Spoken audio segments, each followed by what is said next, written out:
Claramente todos los desechos cloacales van directamente al río, entonces queríamos saber si esto estaba generando algún perjuicio en el agua que estamos consumiendo. Por eso estamos en contacto con el vocero de Aguas Santafesinas, Guillermo Lanfranco. ¿Cómo te va, Guillermo? Buen mediodía. Nacho Perizón te saluda. Hola, buen mediodía, ¿cómo están? Bien, Guillermo, bueno, gracias por estar con nosotros. La semana pasada tratábamos este tema, se habla de unos 400, entre 350 y 400 millones de litros diarios que se vuelcan en concepto de líquidos cloacales directamente al río, sin tratamiento. Entonces queremos saber si esto de alguna manera perjudica o contamina el agua que nosotros estamos consumiendo. No, de ninguna manera, por una cuestión muy sencilla. O sea, todos los desagües cloacales de la ciudad están aguas abajo de las tomas nuestras de captación de agua para potabilizar. Ajá. Nosotros en Rosario tenemos dos plantas potabilizadoras. Una está ubicada a la altura del puente Rosario Victoria, unos metros arriba del lado de Baigorria. La otra planta está ubicada más en la zona urbana, a la altura de calle Juan José Paso, para que geográficamente nos ubiquemos contra el río. O sea, sería la prolongación de calle Juan José Paso, ahí en barrio Arroyito. Y ambas plantas están ubicadas arriba del primer desagüe importante que tenemos nosotros de cloaca, que es a la altura de Avenida Francia.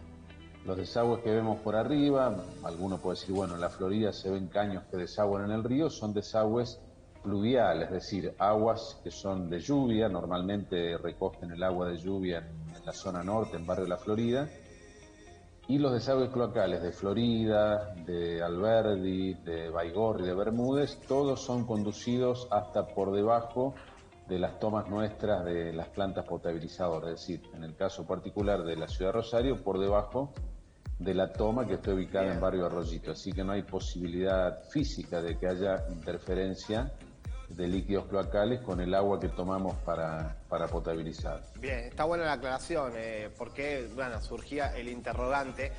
Sería importante, ¿no?, que existiera una planta que trate estos efluentes, ¿no? Sí, por supuesto. O sea, a ver, el sistema cloacal de la ciudad fue concebido a principios del siglo XX, cuando los principios, de hecho, no existían las disciplinas ambientales, nadie se preocupaba por el medio ambiente, ni la ecología, ni siquiera era una ciencia que en ese momento tenía difusión masiva, recién pasó a fines del siglo XX. En ese momento, cuando se construye el sistema cloacal de la ciudad, se hace siguiendo los preceptos técnicos de ese momento, es decir, si el río podía soportar las cloacas de una ciudad que aparte tenía 50.000 habitantes, se volcaba directamente al río, como pasaba en ciudades europeas, que era el modelo que se seguía en ese momento de diseño. Claro. Teniendo en cuenta la capacidad de dilución que tiene nuestro río Paraná, que normalmente tiene un caudal de 14.000 metros cúbicos por segundo, ahora está mucho menos por la bajante, pero normalmente tiene un caudal de 14.000 metros cúbicos por segundo, y teniendo en cuenta que nosotros tomamos para potabilizar entre 7 y 8 metros cúbicos por segundo, fíjense una fracción que hasta es difícil expresarla gráficamente, Sí. el río sigue manteniendo esa capacidad de dilución de los líquidos cloacales, es decir, unos kilómetros por debajo de donde se vuelcan los líquidos, prácticamente no hay rastros de elementos orgánicos. ¿Qué pasa? Aquellos preceptos de principios del siglo XX hoy ya son otros, o sea, hoy los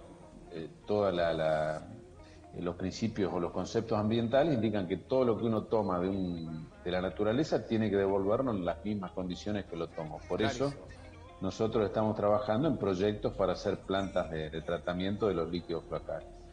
Buenísimo saberlo. Guillermo, para cerrar, hay algunos que dicen que el agua tiene como mucho gusto a cloro. ¿Eso tiene que ver por el tratamiento que se hace producto de la bajante o es justamente un proceso natural? Pero es como que hay mucha gente ya que lo empieza a sentir. Digo, el agua de red.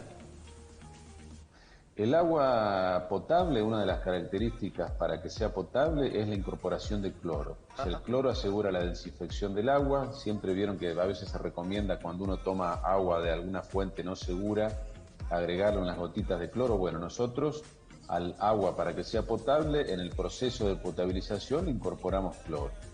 El cloro que le agregamos está dentro de la normativa establecida, mínimo y máximo. Hay un mínimo para asegurar la desinfección y justamente un máximo para que no se perciba ese olor y sabor. En algunos casos puede suceder, por ejemplo, en la primer agua de la mañana, cuando Claro. nosotros abrimos la canilla a primera hora, porque teníamos el agua acumulada en el tanque o en las mismas cañerías, que la percepción de cloro es más posible al olfato, más que nada, en algún caso al gusto. El agua sigue siendo absolutamente potable, no reúne ningún problema para tomarla directamente. ¿Y qué podemos hacer? Si uno pone una jarra con agua, en minutos o incluso en segundos, el cloro se evapora. El cloro es muy volátil. Y va Clarísimo. a ver cómo podemos comprobar que en 1 o 2 minutos ya desaparece ese olor y ese sabor. Clarísimo. Pero es bueno sentir sabor y olor a cloro porque es la garantía de que el agua es potable. Buenísimo. Guillermo, bueno, aclarando todas las dudas. Muchísimas gracias por estar este mediodía con nosotros, ¿eh? Gracias a ustedes. Hasta luego. Hasta luego. Bueno, allí pasaba Guillermo Lanfranco. Bueno, echando por tierra, ¿no? Por lo menos esta inquietud que tiene que ver con que estamos consumiendo agua contaminada, no, de ninguna manera. Pese a que no haya una planta que trate los efluentes, el agua que consumimos no está contaminada porque va por debajo de la captación de agua del río donde agarra aguas santafesinas. Y el cloro, bueno, para los que lo sientan puede que tenga que ver con eso. Agua estancada de la noche, pero es importante que la tengamos para que sea agua potable.